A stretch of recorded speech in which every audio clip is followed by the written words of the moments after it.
الله الرحمن الرحيم الحمد لله رب العالمين والصلاة والسلام على سيد الأنبياء والمرسلين محمد وآله وأصحابه أجمعين أما بعد فعن أبي هريرة رضي الله تعالى عنه قال قال رسول الله صلى الله عليه وسلم من كان يؤمن بالله واليوم الآخر فلا يؤذي جاره وفي رواية لمسلم فليحسن إلى جاره أو كما قال عليه الصلاة والسلام۔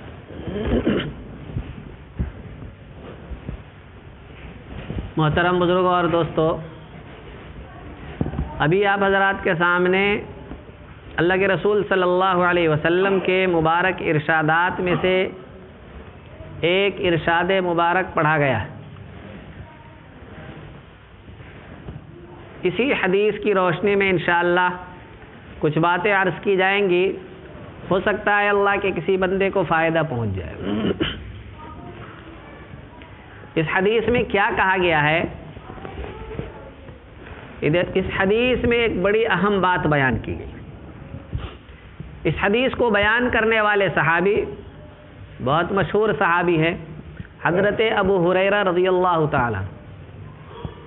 حضرت ابو ہریرہ رضی اللہ تعالیٰ وہ صحابی ہیں جن سے سب سے زیادہ حدیث منقول ہے اور مروی ہے۔ اللہ کے رسول صلی اللہ علیہ وسلم کے سب سے زیادہ اقوال، آپ کے سب سے زیادہ ارشادات حضرت ابو ہریرہ رضی اللہ تعالیٰ عنہ نے بیان فرمائے اور نقل فرمائے۔ اس حدیث کو بھی حضرت ابو ہریرہ رضی اللہ تعالیٰ عنہ نے نقل فرمایا ہے۔ وہ فرماتے ہیں کہ اللہ کے رسول صلی اللہ علیہ وسلم نے ارشاد فرمایا کہ من کان یؤمن باللہ والیوم الآخر، کہ جو اللہ پر اور آخرت کے دن پر ایمان رکھتا ہو۔ مطلب یہ کہ انسان دنیا میں ایمان لائے گا تو آغاز اور شروعات اس کے ایمان کی اس طرح ہوگی کہ سب سے پہلے اللہ پر ایمان لائے، سب سے پہلے اللہ کو مانے۔ اس کے ایمان کی شروعات یہاں سے ہوتی ہے۔ اور آخری مرحلہ کیا ہے؟ یوم آخر، قیامت کا دن ہے۔ آخرت یہ آخری ہے اور اللہ پر ایمان یہ سب سے شروع میں۔ گویا پورا کلمہ جو ہم لوگ ایمان مفصل پڑھتے ہیں، آمنت باللہ، کہ میں ایمان لایا اللہ پر، اور سب سے آخر میں پڑھتے ہیں والبعث بعد الموت، کہ مرنے کے بعد زندہ کیے جانے۔ تو ایمان کی شروعات اللہ سے ہے، اور اس میں سب سے آخری نمبر پر والبعث بعد الموت، کہ مرنے کے بعد زندہ ہونا، اسی کا نام قیامت ہے، اسی کا نام آخرت ہے۔ تو اس لیے پہلا اور آخری بیان کر دیا جاتا ہے اور پورا ایمان مراد ہوتا ہے کہ من کان یؤمن باللہ والیوم الآخر، کہ جس کے اندر کامل ایمان ہے، جو اسلام اور ایمان اور دین کی تمام باتوں پر ایمان رکھتا ہے، تو فرمایا فلا یؤذی جارہ، وہ اپنے پڑوسیوں کو تکلیف نہ دے، اپنے پڑوسی کو نہ ستائے، پریشان نہ کرے۔ دوسری روایت کے الفاظ ہے کہ فلیحسن الی جارہ، کہ اللہ کے رسول صلی اللہ علیہ وسلم نے فرمایا کہ جو اللہ پر اور آخرت کے دن پر یعنی دین کی تمام باتوں پر ایمان رکھتا ہے، فلیحسن الی جارہ، اگر اس کے اندر ایمان ہے، فلیحسن الی جارہ، تو اپنے پڑوسیوں کے ساتھ اچھا سلوک، اچھا برتاؤ، حسن سلوک کرے۔ پڑوسیوں کے ساتھ حسن سلوک اور اچھا برتاؤ، پڑوسیوں کے حقوق کا خیال رکھنا، ان کے ساتھ اچھا معاملہ کرنا، اس کی اسلام میں بڑی اہمیت ہے، بہت ہی اونچا مقام ہے اسلام۔ اور اللہ تبارک و تعالی نے، اللہ کے رسول صلی اللہ علیہ وسلم نے، اللہ نے اپنے بندوں کو، اللہ کے رسول صلی اللہ علیہ وسلم نے اپنی امت کے تمام افراد کو اس کی ترغیب دی ہے کہ پڑوسیوں کے حقوق کا خیال رکھا جائے، پڑوسیوں کے ساتھ حسن سلوک کیا جائے، پڑوسیوں کے ساتھ اچھا برتاؤ کیا جائے، انہیں پریشان نہ کیا جائے، انہیں ستایا نہ جائے، کسی بھی قسم کی انہیں تکلیف نہ دی جائے۔ چنانچہ اللہ تبارک و تعالی نے قرآن میں فرمایا کہ وَاعْبُدُوا اللَّهَ، کہ سنو اللہ کی عبادت کیا کرو، وَلَا تُشْرِكُوا بِهِ شَيْئًا، اللہ کے ساتھ کسی کو شریک مت کرو، کفر و شرک چھوڑ دو، ایک اللہ پر ایمان لے آؤ اور اسی اللہ کی عبادت میں لگ جاؤ۔ پھر فرمایا کہ وَبِالْوَالِدَيْنِ إِحْسَانًا، کہ ماں باپ کے ساتھ، اپنے والدین کے ساتھ حسن سلوک کرو، اچھا برتاؤ کرو۔ پھر فرمایا وَبِذِي الْقُرْبَى کہ اپنے قرابت داروں کے ساتھ، اپنے رشتہ داروں کے ساتھ اچھا سلوک کرو۔ پھر فرمایا وَالْيَتَامَى وَالْمَسَاكِينَ یتیموں کے ساتھ بھی اچھا برتاؤ کرو، اچھا سلوک کرو۔ اور پھر فرمایا وَالْمَسَاكِينَ غریب غربا، فقیر فقراء جو مسکین ہے ان کے ساتھ بھی اچھے طریقے سے پیش آؤ، ان کے ساتھ بھی حسن سلوک کرو، ان کے ساتھ بھی اچھے معاملات کے ساتھ پیش آؤ اور اچھے اخلاق کے ساتھ پیش آؤ، ان کے ساتھ اچھا برتاؤ کرو۔ پھر فرمایا وَالْجَارِ ذِي الْقُرْبَى کہ جو قریب کے پڑوسی ہیں ان کے ساتھ بھی اچھا برتاؤ کرو، وَالْجَارِ الْجُنُبِ جو دور کے پڑوسی ہیں ان کے ساتھ بھی اچھا برتاؤ کرو۔ ہاں، پڑوسی ایک وہ ہے جس کے ساتھ رشتہ داری ہے، پڑوسی ایک وہ ہے جس کے ساتھ ہماری رشتہ داری ہے، تو اس پڑوسی کے ساتھ بھی حسن سلوک کرنا ہے۔ پھر فرمایا اللہ نے کہ وَالْجَارِ الْجُنُبِ کہ دوسرا وہ پڑوسی ہے جس کے ساتھ ہماری کوئی رشتہ داری نہیں ہے، اللہ نے فرمایا کہ ان کے ساتھ بھی حسن سلوک اور اچھا برتاؤ کرنا ہے۔ بلکہ حضرت حسن بصری رحمۃ اللہ علیہ نے تو یہاں تک فرمایا کہ پڑوسی کئی طرح کے ہوتے ہیں۔ ایک پڑوسی تو وہ ہوگا جو مسلمان بھی ہوگا، رشتہ دار بھی ہوگا اور پڑوسی بھی ہوگا، تو تین حق اس کے لیے ہو گئے۔ ایک تو اس کے مسلمان ہونے کی وجہ سے اس کے حقوق کی ادائیگی تمہارے ذمے ضروری ہے، دوسرا رشتہ دار ہونے کی وجہ سے اس کے حقوق کی ادائیگی تمہارے ذمے ضروری ہے، اور تیسرا پڑوسی ہونے کی وجہ سے اس کے حقوق کا خیال رکھنا تمہارے ذمے ضروری ہے۔ دوسرا پڑوسی وہ ہوگا جو مسلمان نہیں ہوگا لیکن رشتہ دار ہوگا، پڑوسی ہوگا، تو رشتہ دار بھلے ہی کافر ہو تو رشتہ داری کی وجہ سے اس کے حقوق کا خیال رکھنا ہے، اور پڑوسی ہونے کی وجہ سے بھی اس کے ساتھ اچھا برتاؤ کرنا ہے، اس کے ساتھ اچھا معاملہ کرنا ہے، اچھے اخلاق کے ساتھ پیش آنا ہے۔ تیسرا وہ ہوگا جو مسلمان ہوگا لیکن رشتہ دار نہیں ہوگا، وہ صرف پڑوسی ہوگا، تو مسلمان ہونے کی وجہ سے، حق اسلام کی وجہ سے مسلمانوں کے حقوق کی ادائیگی اس کے ذمہ ضروری ہے، اور پڑوسی ہونے کی وجہ سے پڑوسی کے حقوق کی ادائیگی بھی ضروری ہے۔ طرح طرح کے پڑوسی ہو سکتے ہیں۔ اللہ کے رسول صلی اللہ علیہ وسلم نے کسی خاص قسم کو بیان نہیں فرمایا، اللہ نے بیان فرمایا کہ وَالْجَارِ ذِي الْقُرْبَى قریب والے پڑوسی ہیں تب بھی خیال رکھنا، تمہارے رشتہ دار ہیں تب بھی اچھے برتاؤ کے ساتھ پیش آنا، وَالْجَارِ الْجُنُبِ دور کے پڑوسی ہیں تمہارے رشتہ دار نہیں ہیں تب بھی ان کے ساتھ اچھے برتاؤ کے ساتھ اور اچھے اخلاق کے ساتھ اور اچھا معاملہ ان کے ساتھ کرنا، کوئی بھی پڑوسی ہو۔ اسی وجہ سے اللہ کے رسول صلی اللہ علیہ وسلم نے بیان فرمایا، پڑوسیوں کے حقوق کی تاکید بیان کرتے ہوئے اللہ کے رسول صلی اللہ علیہ وسلم نے فرمایا کہ ما زال جبریل یوصینی بالجار حتی ظننت انہ سیورثہ کہ جبرائیل آتے تھے اور آ کر کے کہتے تھے کہ احسن الی الجار پڑوسیوں کے ساتھ اچھا برتاؤ کیا کیجئے، لا تؤذی الجار پڑوسیوں کو ستایا نہ کیجئے، پڑوسیوں کو پریشان نہ کیا کیجئے، پڑوسیوں کو تکلیف نہ دیا کیجئے۔ جبریل امین میرے پاس آتے رہے، بار بار کہتے رہے پڑوسیوں کے حقوق کی ادائیگی کرو، پڑوسیوں کے حقوق کا خیال رکھو، پڑوسیوں کے ساتھ اچھے اخلاق کے ساتھ پیش آؤ، پڑوسیوں کے ساتھ اچھا برتاؤ کرو، پڑوسیوں کے ساتھ اچھا معاملہ کرو۔ جبریل امین نے اتنی بار مجھ سے یہ کہا حتی ظننت انہ سیورثہ، یہاں تک کہ میرے دل میں یہ خیال آنے لگا کہ کسی دن جبریل امین آئیں گے اور آ کر کے کہہ دیں گے کہ مرنے کے بعد پڑوسی جو ہے وہ تمہارے مال کا وارث بھی بنے گا۔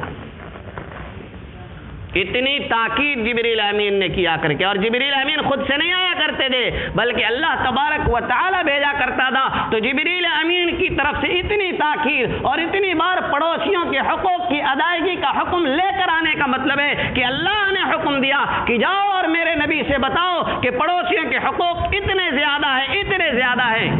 اللہ کے رسول کو یہ خیال ہونے لگا کہ کہیں کسی دن جبرائیل یہ نہ کہہ دے کہ مرنے کے بعد مال میں تمہارے رشتہ داروں کے ساتھ ساتھ پڑوسی بھی وارث بنے۔ حضرت ابو ذر غفاری رضی اللہ تعالیٰ عنہ سے منقول ہے، وہ فرماتے ہیں کہ ایک موقع پر اللہ کے رسول صلی اللہ علیہ وسلم نے مجھ سے فرمایا کہ اذا طبخت مرقۃ فاکثر ماءها وتعاهد جیرانک، کہ جب کھانا بناؤ، سالن جب بنایا کرو تو فاکثر ماءها، اس میں شوربے کا اضافہ کر دیا کرو، وتعاهد جیرانک، پڑوسیوں کا خیال رکھا کرو۔ جب تمہارے ہاں کھانا بنے تو اس میں سے کچھ نہ کچھ حصہ چاہے ذرا سا ہی ہو، اس میں سے اپنے پڑوسیوں کے یہاں بھی بھیجا کرو، اپنے پڑوسی کا خیال رکھا کرو۔ کوئی ضروری نہیں ہے کہ پڑوسی غریب ہو اور فقیر ہو تبھی اس کا خیال رکھا جائے۔ پڑوسی کا حق پڑوسی ہونے کی وجہ سے ہے، اس کے غریب اور فقیر ہونے کی وجہ سے نہیں ہے۔ غریب فقیر ہونے کی وجہ سے، اگر پڑوسی غریب ہے تو پھر اس کے دو حق ہو جائیں گے، ایک تو پڑوسی ہونے کی وجہ سے اس کے حق کی ادائیگی ہوگی، اور دوسرا غریب اور فقیر ہونے کی وجہ سے ہوگی۔ اگر رشتہ دار ہے پھر تو تین حق ہو جائیں گے، ایک تو غریب ہونے کی وجہ سے اس کا حق ادا کرنا ہے، ایک رشتہ دار ہونے کی وجہ سے اس کا حق ادا کرنا ہے، اور ایک پڑوسی ہونے کی وجہ سے اس کا حق ادا کرنا ہے۔ اگر مسلمان ہے پھر تو چار حق ہو جائیں گے، مسلمان ہونے کی وجہ سے اس کا حق ادا کرنا ہے، پڑوسی ہونے کی وجہ سے اس کا حق ادا کرنا ہے، رشتہ دار ہونے کی وجہ سے اس کا حق ادا کرنا ہے۔ دیکھیں بہت ساری وجوہات کی وجہ سے اس کے حقوق کا ہمیں خیال رکھنا ہوگا۔ ایک مرتبہ اللہ کے رسول صلی اللہ علیہ وسلم نے فرمایا واللہ لا یؤمن، واللہ لا یؤمن، واللہ لا یؤمن، 3 مرتبہ اللہ کے رسول صلی اللہ علیہ وسلم نے قسم کھا کر کے یہ اعلان فرمایا کہ لا یؤمن، ایسا شخص سچا ایمان والا نہیں ہے، پکا ایمان والا نہیں ہے، اس نے زبان سے کلمہ تو پڑھ لیا ہے لیکن یہ کلمہ اس کے دل میں اترا نہیں ہے۔ یہ اللہ کے رسول صلی اللہ علیہ وسلم نے اعلان فرمایا۔ صحابہ نے پوچھا من یا رسول اللہ کے رسول یہ آپ کس کے بارے میں کہہ رہے ہیں کہ زبان سے اس نے کلمہ ادا کیا ہے لیکن کلمہ اس کے دل میں اترا نہیں ہے، ایمان کی حقیقت تک وہ پہنچ نہیں سکا ہے، صرف زبان پر کلمہ ہے، صرف زبان پر ایمان ہے، دل میں ایمان نہیں ہے، یہ کس کے بارے میں آپ کہہ رہے ہیں؟ اللہ کے رسول صلی اللہ علیہ وسلم نے ارشاد فرمایا الذی لا یامن جارہ بوائقہ، کہ جس کا پڑوسی اس کی اذیتوں سے، اس کی تکلیفوں سے اور اس کی طرف سے پریشانیوں سے محفوظ نہ ہو، اپنے پڑوسیوں کو جو ستاتا ہو اس کے صرف زبان پر کلمہ ہے، دل میں کلمہ نہیں اترا ہے، اس کا ایمان صرف اس کی زبان پر ہے، وہ ایمان اس کے دل میں اترا نہیں ہے۔ آج ہم لوگ پڑوسیوں کے حقوق کا خیال نہیں رکھتے، بلکہ ہر پڑوسی اپنے دوسرے پڑوسی سے، اکثر و بیشتر یہ معاملہ ہے کہ ہر پڑوسی اپنے پڑوسی سے پریشان ہے، کہتا ہے میں اپنے پڑوسی سے بہت پریشان ہوں، اس پڑوسی کو اس سے پریشانی ہے اور اس کو اس سے پریشانی ہے، دونوں نے ایک دوسرے کو پریشان کر رکھا ہے، پھر چین سکون راحت کہاں سے آئے؟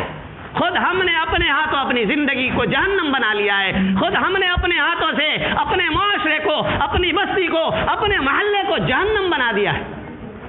ورنہ ہمارے دین نے، ہماری شریعت نے، ہمارے قرآن نے، ہمارے اللہ نے، ہمارے رسول نے ہمیں جو تاکیدات کی تھی، ہمیں جو ہدایات دی تھی، اگر ہم ان کا خیال رکھتے، اگر اس کو اپنی زندگی میں لاتے تو پھر ہم پریشان نہیں ہوتے، ہماری زندگی جہنم نہیں بنتی، ہمارا معاشرہ، ہمارا محلہ، ہمارا گاؤں جہنم کا منظر پیش نہیں کرتا۔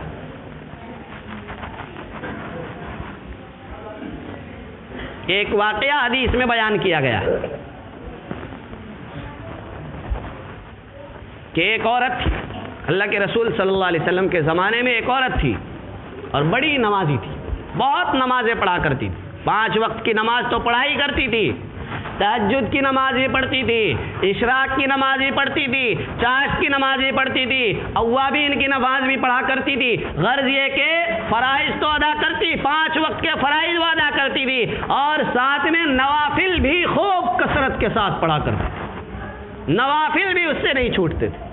یہ حال تھا اس کا۔ اور دوسری طرف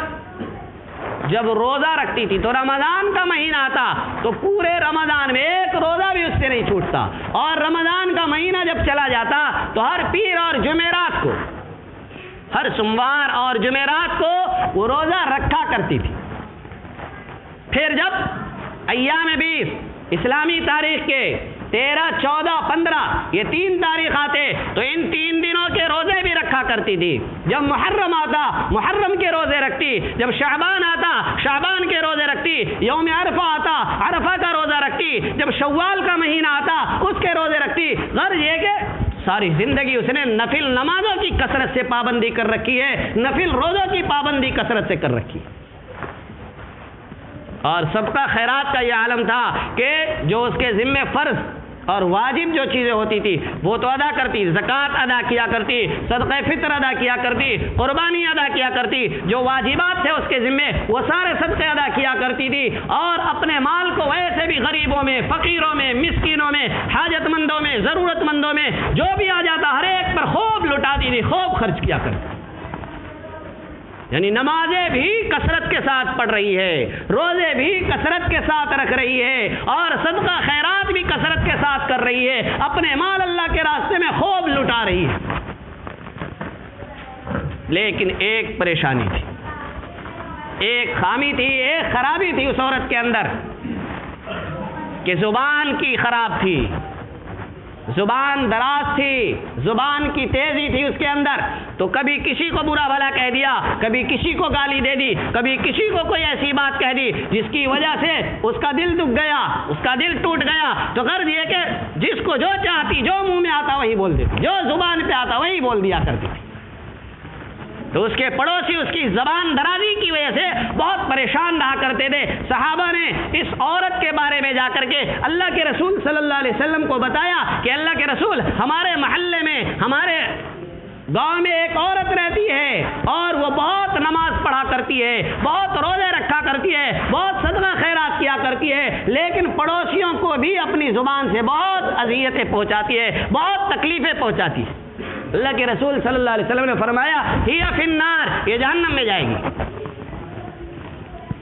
اللہ کے رسول نے فوراً فرما دیا ہی فی النار, یہ جہنم میں جائے گی, اس کی نماز اس کے کام نہیں آئے گی, اس کا روزہ اس کے کام نہیں آئے گا, اس کا صدقہ خیرات اس کے کام نہیں آئے گا, بلکہ پڑوسیوں کو ستانے کی وجہ سے یہ عورت جہنم میں جائے گی. صحابہ نے بتایا کہ اللہ کے رسول, ایک اور عورت ہمارے محلے میں رہتی ہے, وہ نفل نمازیں نہیں پڑھتی ہے, صرف 5 وقت کی نماز پڑھتی ہے, اور نفل نماز تو پڑھتی ہی نہیں, صرف 5 وقت کی نماز جو فرض ہے اس کو ادا کرتی ہے اور اس کو پڑھتی ہے. اور رمضان کا مہینہ آتا ہے تو روزے رکھتی ہے, باقی پورے سال وہ کبھی روزہ نہیں رکھتی ہے. اور صدقہ خیرات کا معاملہ, اگر زکوٰۃ فرض ہو گئی تو زکوٰۃ ادا کر دیتی ہے, اگر صدقہ فطر واجب ہوا تو اس کو ادا کر دیتی ہے, قربانی کا موقع آیا اگر یہ واجب ہوئی تو وہ ادا کر دیتی ہے, لیکن باقی کوئی بھی اس کے پاس آتا ہے تو وہ صدقہ خیرات نہیں کرتی. ہاں البتہ کبھی کبھار پنیر کے چند ٹکڑے کسی کو دے دیتی ہے, باقی ہے کہ کبھی کسی کو کچھ نہیں دیتی. گویا کوئی خاص خوبی نہیں ہے, جو فرائض ہے انہی ذمہ داریوں کا ادا کرتی ہے. البتہ ایک بات اس کے اندر ہے کہ وہ زبان کی بہت ہی پاک صاف, زبان کی بڑی اچھی ہے, دل کی بھی صاف ستھری ہے, کسی کے خلاف کچھ نہیں بولتی ہے, بلکہ بہت ہی میٹھے انداز میں, بہت ہی پیار کے ساتھ لوگوں کے ساتھ بات کرتی ہے. اللہ کے رسول صلی اللہ علیہ وسلم نے جب سنا تو فرمایا ہی فی الجنہ, یہ عورت جنت میں جائے گی.